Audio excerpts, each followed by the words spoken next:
बक्सर बिहार का पश्चिमी इलाका। यहाँ सतत बहती गंगा की धारा है और इसी गंगा के किनारे बसा है शहर बक्सर। बक्सर क्षेत्र प्राचीन काल से ही कला, संस्कृति, अध्यात्म, दर्शन, विद्या, शौर्य आदि का केंद्र रहा है।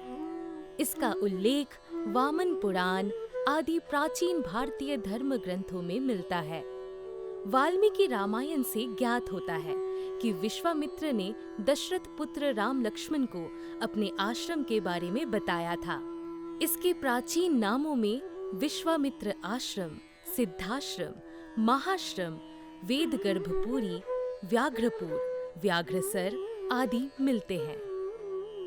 बिहार के पश्चिमी भाग में गंगा नदी के तट पर अवस्थित बक्सर की दूरी राज्य की राजधानी पटना से 130 किलोमीटर तथा वाराणसी से 132 किलोमीटर है। प्राचीन समय से लेके आधुनिक काल तक के इतिहास में बक्सर का महत्व है। यहाँ से 10 किलोमीटर दूर चौसा है। चौसा का युद्ध जो है वो भी बहुत महत्वपूर्ण रहा है। 1539 ईस्वी में शेरशाह सूरी और हुमायूं के बीच में हुआ था युद्ध। यहाँ से करीब 5-6 किलोमीटर दूर जगह है जहाँ कहा जाता है कि बक्सर का युद्ध हुआ था। अंग्रेज के जो मुनड़ो थे, मुगल वजीर थे, अवध के नवाब शुजा-उद-दौला, उनके बीच में युद्ध हुई थी 1764 में। वहाँ पर केवल अंग्रेजों का शिलापट्ट केवल रखा हुआ है। बक्सर का धार्मिक, सांस्कृतिक, ऐतिहासिक तथा यहाँ से प्राप्त विशिष्ट पुरावशेषों के महत्व को देखते हुए बिहार सरकार के पुरातत्व एवं संग्रहालय निदेशालय द्वारा सन 1979 में बक्सर संग्रहालय की औपचारिक स्थापना की गई। हमारे संग्रहालय में तो चौसा की सबसे अधिक पुरातात्विक सामग्रियां मिली। तो पहले से कुछ कलेक्शन करके यहाँ पर संग्रहालय स्थापित किए जाने की बात 79 से होती रही है, लेकिन उतनी सामग्रियां नहीं थी जिससे कि यहाँ पर संग्रहालय स्थापित किया जाए विधिवत। एक सीताराम उपाध्याय थे जो घूम घूम कर पुरातात्विक सामग्रियों को एकत्र किया करते थे और संग्रह करके अपने पास रखे हुए थे। सरकार के द्वारा उनके कार्यों के महत्व को देखते हुए सबको संग्रहालय में समाहित कर लिया गया और उनके नाम पर इस संग्रहालय का नाम सीताराम उपाध्याय संग्रहालय रख दिया गया। इस संग्रहालय में संग्रहित पुरावशेषों को प्रस्तर कला, मृन्मूर्ति कला, पांडुलिपि एवं मुद्रा प्रभाग में विभक्त किया जा सकता है। गुप्त काल में भी यहाँ मूर्ति बनी, गुप्त काल के बाद भी बनी, पाल काल में भी बनी है। तो यानी 1000-1500 वर्ष तक मूर्ति कला का यहाँ विकास होता रहा है। संकलित प्रस्तर मूर्तियों में सूर्य, विष्णु, ब्रह्मा, देवी, उमा महेश्वर, नंदी आदि प्रमुख हैं। आधुनिक काल की कलाकृतियों में राम, हनुमान एवं जैन तीर्थंकरों की मूर्तियां प्रमुख हैं। सभी देवताओं को मानने वाले लोग थे, यानी धार्मिक यहाँ सामंजस्य थी, यहाँ समरसता थी। कहीं कोई भी ऐसा प्रमाण नहीं मिलता है कि उसमें कोई विवाद रहा हो। इसे अब तक प्राप्त नंदी की प्राचीनतम प्रतिमा कहा जा सकता है। पत्थर की सबसे पुरानी प्रतिमा यहाँ पर नंदी की है। भगवान शिव की जो सवारी नंदी होती है, जो 2nd सेंचुरी BC यानी 2री शताब्दी ईसा पूर्व की है। विरासन में बैठी चतुर्मुख ब्रह्मा की प्रतिमा के 3 मुख ही दृष्टिगत हो रहे हैं। चौथे मुख को सामने के मुख के मुकुट के ऊपर दिखाने का प्रयास किया गया है। जो चौसा की खुदाई में मिली थी 2012-13 में, वो मिली है शिव पार्वती पाणी ग्रहण संस्कार की प्रतिमा, जो टेराकोटा की है। उसमें शिव पार्वती का दायां हाथ पकड़ के खड़े हैं विवाह की मुद्रा में। दोनों के मध्य ब्रह्मा जी पुरोहित के रूप में नीचे बैठे हुए हैं।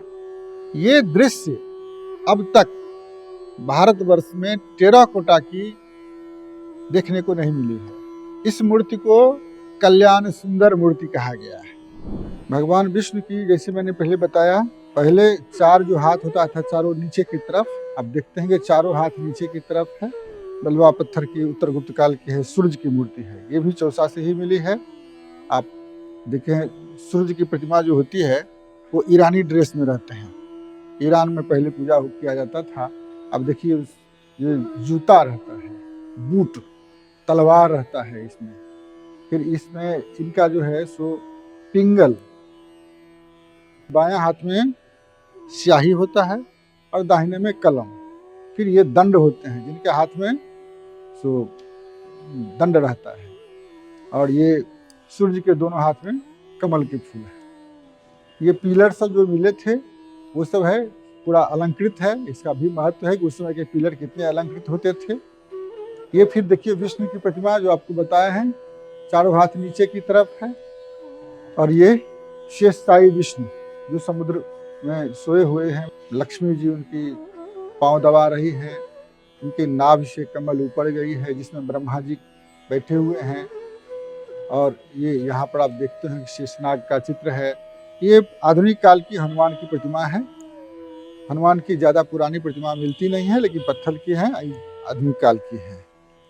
ये वामन की प्रतिमा है, इसमें अभिलेख भी अंकित है, और ये 7वीं 8वीं शताब्दी यानी उत्तर गुप्त काल की ये मूर्ति है।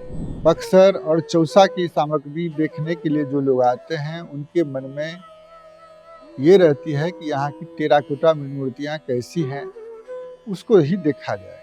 तो उस समय जो भी दुर्लभ कलाकृतियाँ यहाँ प्राप्त हुई, उससे पूरे संसार में इसकी ख्याति बढ़ी। खास करके टेराकोटा की जो महिलाओं का केश विन्यास है यहाँ का, ये अत्यंत ही महत्वपूर्ण रहा, जिसे पूरे संसार के आर्ट हिस्टोरियन ने प्रशंसा की।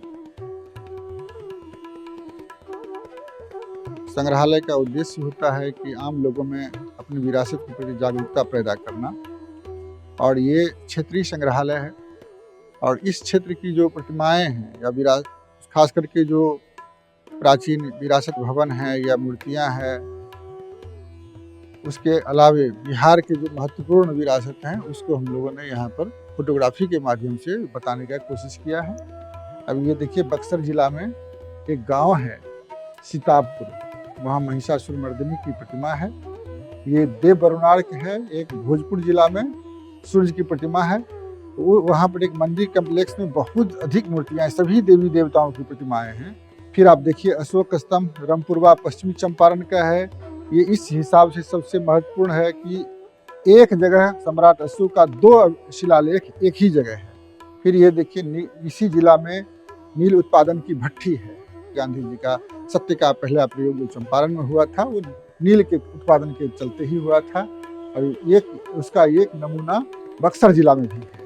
एक यहाँ है राजपुर का किला, ये भी अत्यंत पुराना है बक्सर का, और इसे भी ऐतिहासिक रूप से ऐतिहासिक महत्व की है, हेरिटेज बिल्डिंग है। चौसा के युद्ध के बारे में अभी मैंने चर्चा किया था कि हुमायूं और शेरशाह के बीच में हुआ था, उसका एक प्रतीक स्थल है। यहाँ पर एक्सकेवेशन में तो बहुत एंटीक्विटी प्राप्त हुए हैं। फिर भगवान बुद्ध के महापरिनिर्वाण स्थल कुशीनगर का ये चित्र है। देव बरुनार के विष्णु भगवान की प्रतिमा है। ये फिर नील के कारखाना भोजपुर कोठी है। सूर्य भगवान की प्रतिमा है देवरिया में, इसी बक्सर जिला में। कितना स्वच्छ है, ये दिखाने के लिए पर्याप्त है बच्चों को या आम लोगों को कि अगर आप स्वच्छ रखिएगा तो कितना सुंदर लगेगा। अगर पानी सिंदूर डाल देते हैं तो उसमें शर्म होने लगता है। ये पांडुलिपि है, ये सोने से लिखी हुई है, ये पटना म्यूजियम में रक्षित है, और भगवान बुद्ध का वचन है ये। फिर ये अब देखिए भगवान बुद्ध से जुड़ी हुई कुशीनगर की ये स्तूप है। ये देखिए ये अशोक स्तंभ निगली हुआ है नेपाल में, किस ढंग से लोग रखे हुए हैं। इस घर में इसको सुरक्षित रखा गया है ताकि उससे धूप पानी से उसको बचाया जा सके। बिहार की सबसे बड़ी जो आर्कियोलॉजिकल साइट है उसका ये बाउंड्री वॉल है, और ये राजा जनक से जुड़ी हुई ये कहा गया है कि उनके समय का ये दीवार है। फिर पावापुरी का जैन मंदिर का है। ये हाथी दांत की महिषासुरमर्दिनी की प्रतिमा है, मुर्शिदाबाद के कलाकारों द्वारा बनाया गया था। और दरभंगा के जो महाराजा थे रामेश्वर सिंह, उनके संग्रह से जो एक संग्रहालय वहाँ बनी है, वो उनके बड़े भाई महाराजा लक्ष्मेश्वर सिंह थे, उनके नाम पर वो संग्रहालय है। डुमरांव के राजा के परिवार में एक मंदिर है, बिहारी जी के मंदिर, तो उस मंदिर में वॉल पेंटिंग जो है उसमें क्षरण होता जा रहा है। ये यहाँ से 50 किलोमीटर आगे वहाँ रामगढ़ में बैजनाथ का मंदिर है, वहाँ की ये भग्न प्रतिमाएं हैं। गुरु गोविंद सिंह जी का एक हस्तलेख है यहाँ की गुरुद्वारा में, इसको यहाँ दिखाने की कोशिश किया गया है। एक हेरिटेज बिल्डिंग है। और ये देखिए, अभी मैंने बताया कि कैथी लिपि जो हमारे बिहार में का सबसे पुराना जो शिलालेख है वो यहाँ पर है, मधेपुरा जिला में है। ये इसमें लिखा हुआ है मगर ध्वज जोगी। ये कुशीनगर का बौद्ध स्तूप है। ये रानी का कुआं है। ये पटना म्यूजियम का बिल्डिंग है, ये भी हमारा हेरिटेज बिल्डिंग है। प्री मॉडर्न यानी मौर्य काल से पहले का जो टेराकोटा की जो सामग्रियां हैं उसको इसमें दिखाने की कोशिश किया गया है। उस समय के जो लोग थे किस ढंग से केश विन्यास करते थे, किस तरह के वस्त्र धारण करते थे, किस तरह के आभूषण रखते थे, ये टेराकोटा हमें बताती है। देखेंगे पहले तो छोटी छोटी मिलती है, बाद में आप देखेंगे जो गुप्ता पीरियड में आके सो आप देखेंगे बड़ी बड़ी मूर्तियां टेराकोटा की बनी है। ये टेराकोटा अलग ढंग का है। इस टेराकोटा कैसे लगता है कि कोई डांसर वगैरह का ये है, और अधिकतर महिलाओं की है। गेट जो है डुमरांव राज परिवार का, ये बहुत बढ़िया अलंकरण है। इसमें ऐतिहासिक दृष्टि से ये बहुत महत्वपूर्ण है। ये बौद्ध ग्रंथ है। एक लाइन सोने का है, दूसरे लाइन चांदी का है। ये करीब 800 वर्ष पुरानी है और महात्मा बुद्ध से जुड़े होने के चलते इसको संरक्षित करके पटना म्यूजियम में रखा गया है। बोध गया का मंदिर है, बहुत प्रसिद्ध है, जहाँ पर भगवान बुद्ध को बुद्धत्व प्राप्त होने की बात कही जाती है।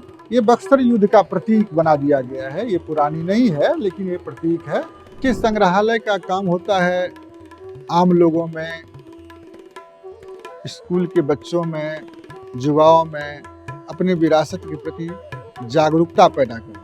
नई पीढ़ी के लोगों को उसमें ज़्यादा अभिरुचि दिलाने के लिए अनेक तरह के कार्यक्रम हम लोगों को करना पड़ता है। वो संगोष्ठी के माध्यम से हो, फोटोग्राफी को चित्र प्रदर्शनी हम लोग करते हैं जिसमें लोगों को दिखाते हैं, हेरिटेज से रिलेटेड प्रतियोगिताएं करते हैं, वो पेंटिंग का हो या हेरिटेज क्विज हो, ये सब करते हैं। हमारा संग्रहालय का ये कोशिश हमेशा होता है कि अधिक से अधिक लोगों को कैसे हम आकर्षित करें अपने विरासत के प्रति। कोई भी संग्रहालय उस क्षेत्र का आईना होता है। कहीं भी आप जाएंगे तो वहाँ के संग्रहालय को देखते हैं, इसलिए कि यहाँ का अतीत क्या है, यहाँ की जो समृद्धशाली विरासत क्या है। परंपरा को, विरासत को, कला को, संस्कृति को जो सहेज कर रखता है वह केंद्र संग्रहालय है। और इसी क्रम में हम लोग बक्सर जिला के संग्रहालय को इसी नज़र से हम लोग देखते हैं। जो भी लोग आते हैं बाहर से या हमारे समाज के लोग जो भी देखने के लिए आते हैं वो इसी हिसाब से देखते हैं कि ये हमारी विरासत का केंद्र है। अपनी सांस्कृतिक और पुरातात्विक विरासत को संजोए हुए शहर बक्सर की कहानी समय के साथ साथ आगे बढ़ रही है।